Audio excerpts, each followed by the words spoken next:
Hey, ladies and gentlemen, it's Jack and Ollie, two physiotherapists up here at Be Mobile. And welcome to the Be Mobile show for this Wednesday. Yep, and for those of you who haven't joined us before, we are from Be Mobile, the experts in physio, fitness and exercise for people over 55. So if you're looking for that, you are in the right place. Absolutely. And if you're wanting to know where we actually are sitting right now, well, we're in our gym studio up here in Elanora Heights on Sydney's Northern Beaches.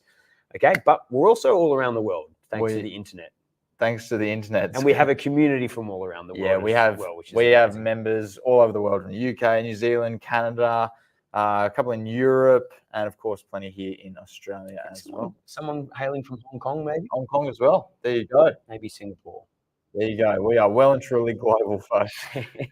But today we are going to be addressing a question that we get asked a lot about, and then we're going to be getting into some of your questions because we want to provide some guidance to help you on your exercise journey and get the most out of your exercise. Yeah, absolutely. But before we do that, I just had a couple of quick announcements for our online members, just reminding them a couple of things.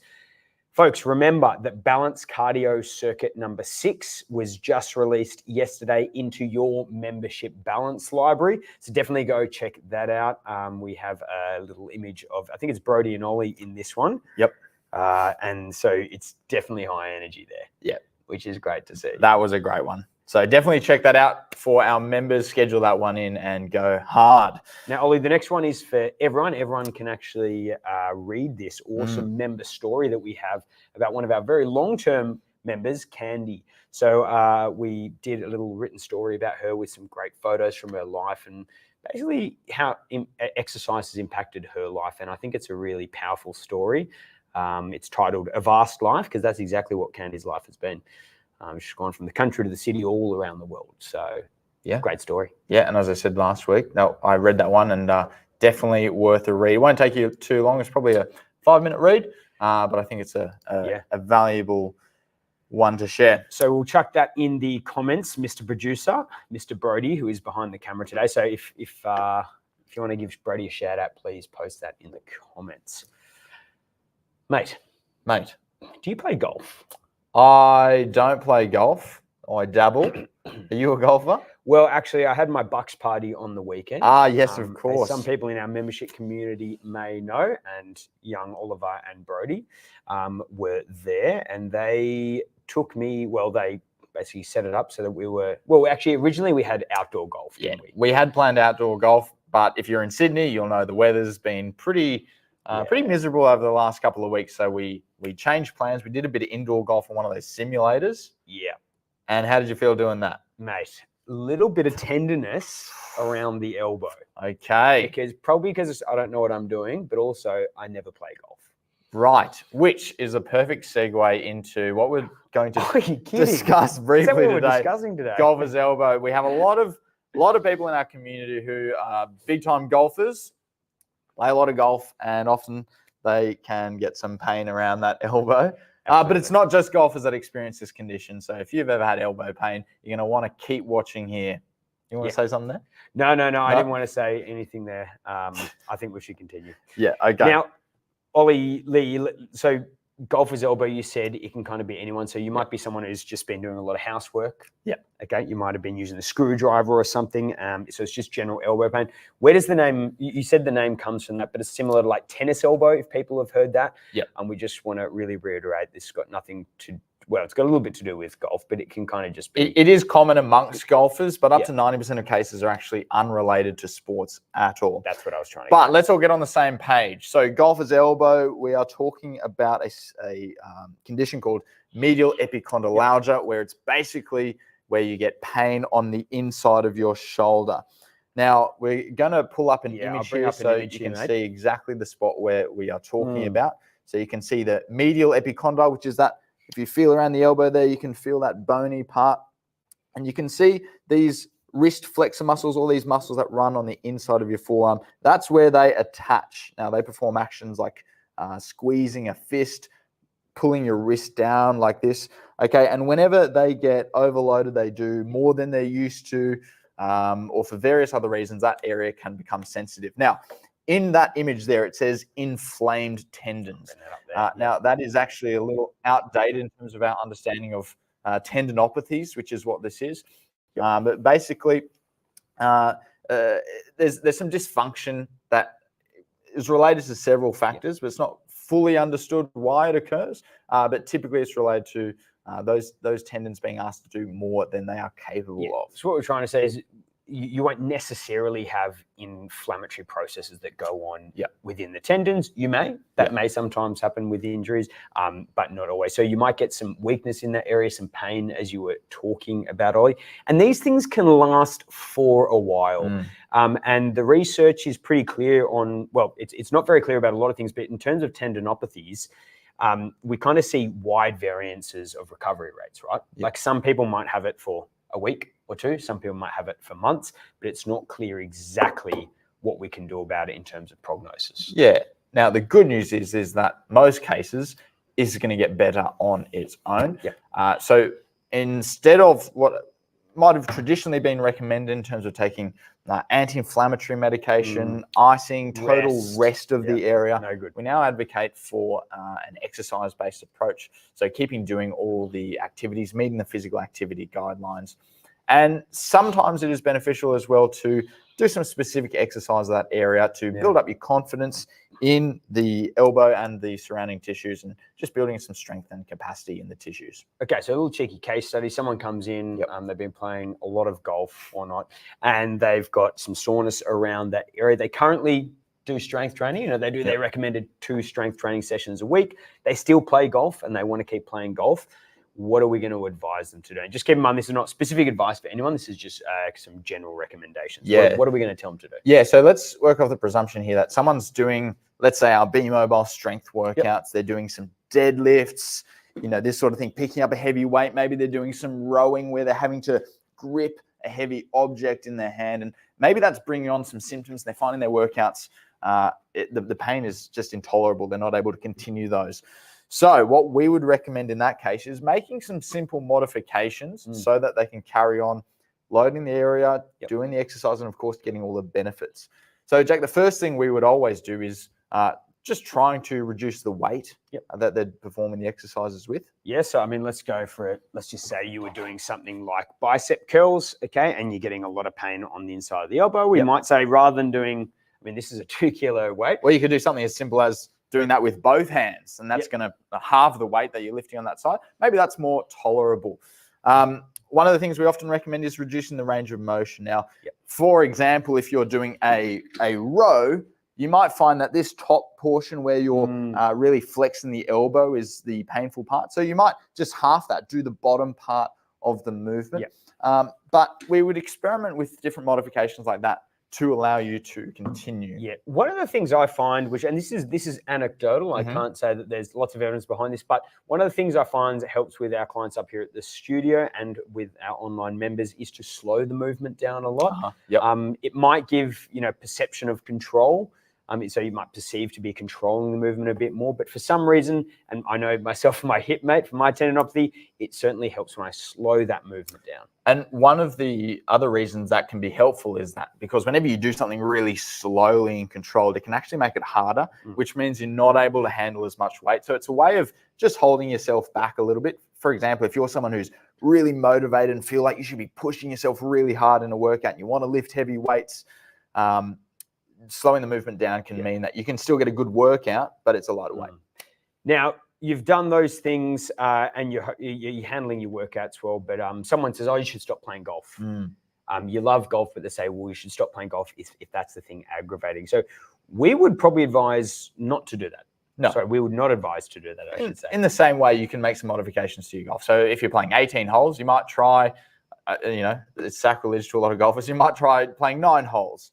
Or you might try a shorter course, perhaps, if that's an option. Yeah, that's exactly right. Yeah. So doing something rather than nothing is something we talk about to our members all the time. So make sure you're doing something rather than nothing, and never do full, well, not never, but in terms of this condition, you wouldn't be doing full rest. Yeah. Okay. Because the other thing is, well, you don't want to stop the things you love. No, we want to keep in that habit of exercise as well. 100%. Now, we touched on doing some specific exercises. These are sometimes good to throw into the mix. One thing that we often prescribe is a wrist flexion exercise. So I'm just showing you here. It looks a bit awkward, but basically you're letting your weight drop down. Okay, so we're going to wrist extension and then curling that weight up. And you can see, hopefully on camera, my wrist flexor muscles here, which are the ones that are attached there, they're contracting to lift that weight up, getting a little bit of loading there, and strengthening the area. Great. Yep, so that's good exercise. Bicep curls, as I showed before, all of the exercise that whenever you're doing pulling exercises, that's great as well for loading up that area. Ollie, here's a good comment from Barbara. She says, what is the difference between golfer's elbow and tennis elbow? I played golf, but was told I had tennis elbow. Now, case closed. The mystery, maybe you were playing tennis.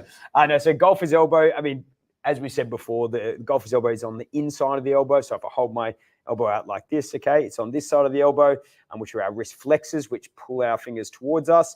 And then the tennis elbow is on the other side. But we would just say lateral epicondylalgia or medial epicondylalgia. Lateral on the outside, medial on the inside. So that's the difference, just two different places. Very similar treatment. We would say do what's tolerable. We wouldn't treat it any differently. Very similar processes going on, just a different location. Cool. Any other comments there, Jack? Good to see so many people joining us and dropping a comment to say hello. We love to see you. Yeah, absolutely. Hello, Sarah, Dale, Barbara, JD, Catherine, Stacey. Welcome. It's great to have you on board. Excellent. So hopefully that gives you a bit of insight into golfer's elbow, and what you can do. But I think the main thing you'll hear us say this a lot is doing something rather than nothing and not doing complete rest is the goal here. Absolutely. Beauty. Okay, now, Jack, we have some questions from our fantastic audience. Now, we're going to address those, but just do bear in mind, given the online format, and having not assessed you, we're going to be giving you general guidance. It's not specific advice for your particular circumstances. Yeah, 100%. And also comment below and tell us if you have other questions. And we can certainly try to get into them either on this live show or a future one. And also subscribe to our channel, whether it's Facebook or YouTube, so you don't miss any future shows. Yeah, we have a lot of good videos coming out over the coming weeks. Okay, first question here from Candy. How best to manage an Achilles tendon issue? I have a lump on the tendon just above my heel. It's very tight when I first get up, but it loosens with stretches and walking. Unfortunately, it becomes very painful going up and down hills, i.e. when I'm hiking. All other exercise seems to be okay.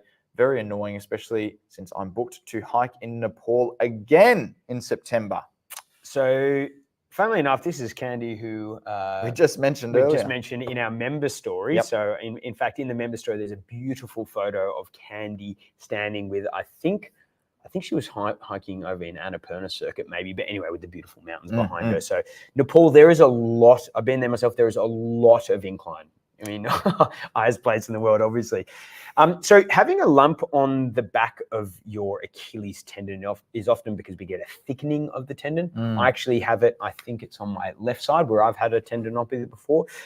That's nothing unless there was something sinister that you thought about the lump. But if it's just, a bit thicker on that side, I wouldn't be too worried about it. Quite a common symptom of an Achilles tendinopathy, basically, where the body's trying so hard to heal the area, it can lay down some new tissue to help reinforce it. So the body's doing the right thing, but what we need to do is find ways to, get you walking without pain or with tolerable symptoms come September. So painful going up and down hills and hiking, that's pretty much the only time where Candy gets pain.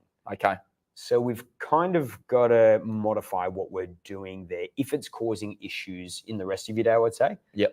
Where if it's just sore for the time that you're hiking up and down hills, I wouldn't be too concerned. And I would keep that up to a degree. Have you got any other tips in terms of shoes or inserts or anything else? No, I personally wouldn't recommend that off the bat.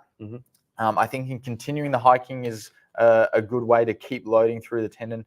But yeah, as you said, making sure it's tolerable. So if you're going for a hike, Candy, and then that's bothering the rest of your day, as Jack said, backing off a little bit. Yep. And I'd suggest incorporating some specific strength training to really strengthen the muscles in the calf, the gastrocnemius and the soleus, and of course the tendon where they attach to the heel. And the first thing that I would say is to do a heel raise. So holding on to a kitchen bench, you can start with, I'm coming right back here so you can see me. There you go. Get the zoom in there. You can start with a double leg heel raise. All right, and you can see my calf muscles are working hard to lift me up there, and that's loading them up. Once that's tolerable, you might go to a single leg calf raise, or you can even go up on 2 and down with 1. This is my testing my balance, so make sure you're holding on to something. Now, Ollie, if it's tolerable, you could probably even add some load. And considering in Nepal, you're probably going to be hiking with a pack. You could put a backpack on with some load. And once again, if it's tolerable for during the exercise and in the days after, then you could add in some weight. So we'd be aiming for 3 sets of a challenging number of repetitions. The number doesn't matter so much. I'd say 3 by 10 for simplicity's sake. And we want to gradually build that up, keeping it tolerable. I'd start with every second day, 3 times a week. Maybe add that onto the normal strength workouts that you're doing. And I think that'd be a good place to start. Cool. Good luck with the hiking in Nepal, Candy. Very jealous. Michelle is talking about footwear during sessions. So she said, I've had extensive foot surgery and have a large scar along the outside of my foot and up my ankle. I haven't found any sports shoes that don't rub against the scar, which is quite tender. I've tried the expensive ones from specialty shops without success. Is it okay to do the sessions barefoot, or is the support needed? I notice the physios always have sport shoes on, and that's because you probably don't want to look at our feet. Speak for yourself. Okay, so basically, no, you don't have to wear shoes whenever you are training. You can do it as nature intended in your bare foot. But just one thing to bear in mind, if you have always exercised in shoes, particularly really supportive joggers where you get a lot of arch support, it can be a bit of a shock to go to barefoot and do a lot of exercising. So we try and gradually do that perhaps so that the symptoms are tolerable. If you experience any symptoms. And I would say in terms of expensive special shoes, I don't think there's really bit of hype. A bit of hype. I think if you find a shoe that's comfortable, that's your best bet. Cool. For sure. Okay, question here from Dale. She says, has tennis elbow, can you go through a couple of exercises to help? Luckily, we did that today. So regards to tennis elbow, Dale, we just reverse that exercise. So we turn the forearm over and then perform that exercise, specifically loading the muscles on the outside of the arm there. But as we said, in regards to golfer's elbow, we'd carry on doing any of those gripping exercises. But Brody, was it Brody that did the tennis elbow video? I'll post it in the comments, We're going to post a tennis elbow exercise video in the comments with some more tips and tricks there for you, Dale. Ollie, question here from Jenny. She says, at work this week, we had an activity where we all needed to sit on the floor. I can get down from the floor quickly now thanks to Be Mobile and sit with my legs crossed, but can no longer sit on my feet. I noticed others older than me, I'm 58, doing this with ease and thought, I want to be able to do that again. So that's basically kneeling down, sitting on the back of your heels. So Jenny is having trouble with this sort of sitting position. Okay, quite comfortable if you can get into it, but it is pretty demanding for the knees. That's really full flexion, and we're also having to extend the ankle joint here. So if you've got a nice firm cushion, you might be able to stack a couple at home, but this is a good way to expose yourself to that position to get better at it. I just pop that in between my calf and my sort of back of my thighs there, and you can just hang out there. That's a lot more comfortable, but I can still feel the joints having to do a bit of work to get into that position. And then over time, what you might do is actually pull that cushion out a little bit. So I have to go a little bit lower, but I'm still getting a bit of support from the cushion. And then hopefully you're going to get just hang out. Chucking a cushion under the knees as well, because it can be, especially if you're on a hard floor. Great. One thing I would say about that, Jenny, is regardless of how many hours a day you spend there, it can be. Oh, sorry, we're just getting our spot. How we're looking. Just checking. Check the old mic. Check 1, 2. Regardless, I would say it's still quite a hard position to get into. So we can often feel like, oh, I'm not going to be able to sit there for long, similar to cross-legged. Like I spend a lot of time sitting cross-legged, but it still can be hard for me. I can still feel less mobile. So give it time. Don't be disheartened if it's always just a tough position to get into. Yep. With all the different makeups, and it's not always feasible. All right, question here from Val. It says, first of all, thank you for all your programs, information, advice, and encouragement. Finally, I found an exercise routine I can stick to. Love to hear it, Val. I started the weight-bearing exercises a couple of years ago as my bone density scores had been declining and were in the severe osteopenia range. I've gone through the first series of membership programs. Recently, I was thrilled to find that my spinal T-score had actually improved in the last 2 years from minus 2.1 to minus 1.6, although my femur score had decreased slightly. I will keep working through the exercise programs. I also jog 3 to 4 times a week. But my question is, are there any exercises that specifically target bone density in the hips? Well, firstly, Val, congratulations. Well done on sticking to an effective exercise program, which is able to increase your bone density. I think the big thing there is consistency over time. Yeah. Oliver, in terms of exercise that specifically target the hips, now there is good evidence to show that postmenopausal women, I think it's the average age of 65 or is it 58? Somewhere around 60, can positively improve their bone density through high intensity resistance training. Now, the exercises that they do in the research are things like overhead presses, squats with weight, and deadlifts, so picking weight up off the ground, but also impact jumps. Now, we can't say exactly which one improves hip bone density, but what we can say, a combination of those can have positive effects on your hip bone density. I would imagine things like the deadlift, the squats, and the jumps, all of the leg exercises are the things to go by. Yeah, we're looking for exercises where you can use major muscle groups attached to that area. So the glutes, the quads, the hamstrings, they're all muscles that attach to the area. They can use high levels of load in the squats and the deadlifts. And of course, you get a big ground reaction force from the jumping. Well, yeah. So speaking of that, so there's 2 ways we generally can force through our bones. As you said, the ground reaction force, when we jump, the force from the ground goes back up through our bones. That's one way to stress out our bones, to force them to adapt and become stronger. And then there's obviously, as you said, doing the exercise, the muscles pull on the bone and stress that area of the bone and can increase density. Yeah, and the body responds to that stress by making that area stronger. Just like we see whenever you train your muscles, they get bigger and stronger in response to a stress.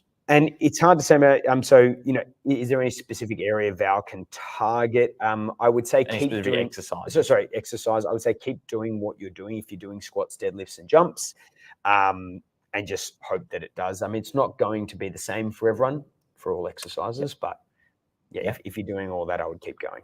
Great. Okay, question here from Lane.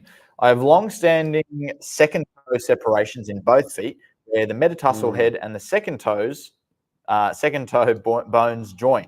I use met pads in all my shoes and slippers to keep those bones in line for every step I take. So for those who are unfamiliar with this sort of separation, basically the toes are literally separated. Can you suggest a way to do lunges, split squats, planks, etc., so I do not bend my joint? I've been moving my toes outward, putting the pressure on the balls of the feet, but that stresses different muscles than the exercise is targeting. Okay, so let's just talk about the problem, I think, first of all, that Lane's having. So can you just demonstrate, Jack? Yeah, do you just split those boxes apart, mate? Sure. So, Lane, sounds like you're having some trouble doing this sort of movement. Can you see that, Brody? You can see down here where Jack's bending his toes. It sounds like that's painful. So we have a couple of tips so that you can continue to do an exercise like this without getting the intolerable pain. So you can do something like a split squat, what's known as actually a Bulgarian split squat, or a foot elevated split squat. So we're putting that back foot and just resting it flat on a low surface like this bench or a chair even. And it takes a bit of balance. So you might hold on to a piece of furniture or a stick, something to give you a bit of support, and then you can perform that same movement. Now, bear in mind, they are pretty challenging. It puts a bit of extra stretch on the front of the back quadricep, but that is one workaround. Well, I was going to say another workaround. Well, firstly, I've got my really thick, because it's been raining, I apologize, there's paint on them. I've got my thick sports shoes on here. Sometimes I find if you've got a really thick sole, really rigid shoe, really rigid shoe, it can help so there's less bend there. But also we've kind of discussed this before, where you put something like a foam mat here or maybe a cushion, and you can kind of lean to, I guess it's to mimic the rigid shoe and lean your toes on that. And that can sometimes, I can feel that there's less bend in my toe now, okay? Because I'm pushing back into the mat. Yep. Okay. So that helps me. I actually have the same issue with my big toe on my right side, and I find that can help as well. Okay.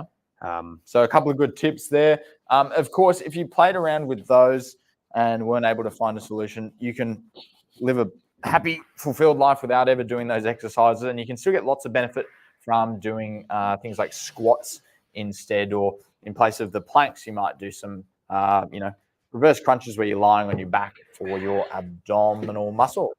All right. Beauty. So hopefully that was useful. Okay, Any mate. comments coming through there, mate? Yeah, there are actually. There are quite a few. So I'll get through to some of that. Great. We've got some people. Oh, Kay's watching from Wales in the UK. Kay. Excellent. And Brenda's here from the UK. We've got an international audience, mate. Sure do. Okay. David Lindsay asks, quick question for a friend. What should I do if my body weight is going up but my skin folds are going down? Any ideas what this mean, and should I be concerned? Okay, a little bit in that question. Yep. Thanks for the question, David. Appreciate you coming on. So in terms of weight going up, skin folds are going down, that's probably a good thing. Probably means you're putting on muscle mass as opposed to fat mass around your muscles. So that's positive. However, if you were, well, you're not losing weight. So I don't think there's anything to be concerned sounds about. like you're gaining some muscle mass, which is what we like to hear. Sounds like you're doing some challenging resistance training. Keep it up. Yep, that's all I'd say. Yeah. Okay. Pauline says, I fractured my left shoulder last May, and then in September I had a partial tear of my right supraspinatus tendon. I'm unsure of how much I can do of your free exercise program you're offering. Yeah, okay. So that is a great question. And we actually get these a lot. Can I do your programs if I do have an injury? Yeah, so what we find is that virtually everyone that comes into our programs, whether it's the free programs or our membership or our 8-week Fit and Strong program, comes in with some sort of limitation. Now, it sounds like, Pauline, you've probably got some shoulder pain. One of the things we really focus on in all our exercise videos is showing modifications and substitutions that you can make to the exercises if they're not tolerable. So an example would be, we often do an overhead press, as Jack touched on before. It's a great movement for upper body strength and bone density.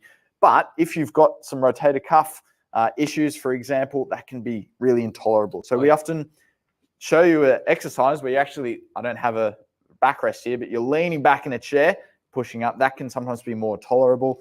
Or something like a front raise as a substitution of the overhead press. Absolutely. So that we can still load the area and get the benefits, hopefully keeping the symptoms more tolerable. Yeah. So, and Ollie, in terms of tendon tears, especially the supraspinatus, and there is some research out there that Brody often talks about, which shows that the older you get, the more likely you are to have a tendon tear, but the less likely you are to actually get pain from it the older you are.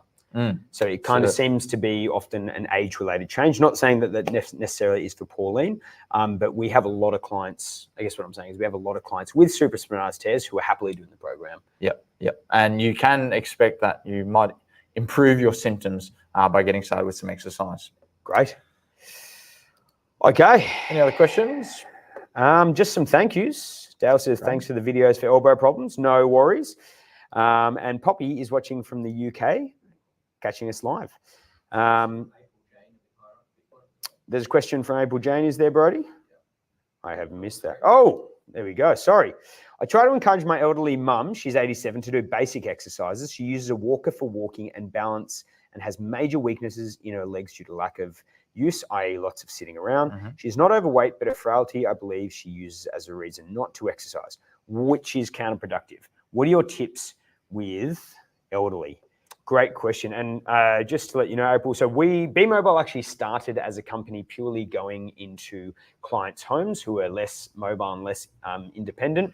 So we therefore visited their homes. We still have that service around the Northern Beaches. Then we opened up this studio for kind of more of the 50s to 70s age range. And then we started online during COVID. So we have a lot of physios who are going around people's houses right now doing this type of thing, getting people moving. Ollie, What are your tips? I mean, we've both worked in home for a number of years. We don't as much anymore, but we definitely have had our experience. Yeah, so I'll say a couple of things. I don't think the issue you're facing, April, is exclusive to your mother being 87 years of age. Just getting people to exercise in general is tough. Ollie, can I jump in there and say, I also think it happens with almost every son or daughter who tries to get their parents to exercise. Usually not going to happen. It took me, 3 years to get my mum to come up to here. But it took a lot of time, right? So I think it's actually the family thing is hard as well. Yeah, that is certainly an element. Now, we're in the privileged position where we go into someone's home, for example, and we are physios or a point of authority, and people generally listen to us. So when that's the case, we really challenge our clients right up to 100 years old. Similar way that we would challenge someone who's 50 years old. We get them started with something they can tolerate and look to build them up over time. Focusing on, I think, Jack, would you say, those functional exercises that have a really meaningful impact when you can improve it. So if something like a sit to stand, okay, that in itself is a strength exercise. So we'd be focusing on that, hopefully, ultimately adding a little bit of weight, holding a little dumbbell, something like that.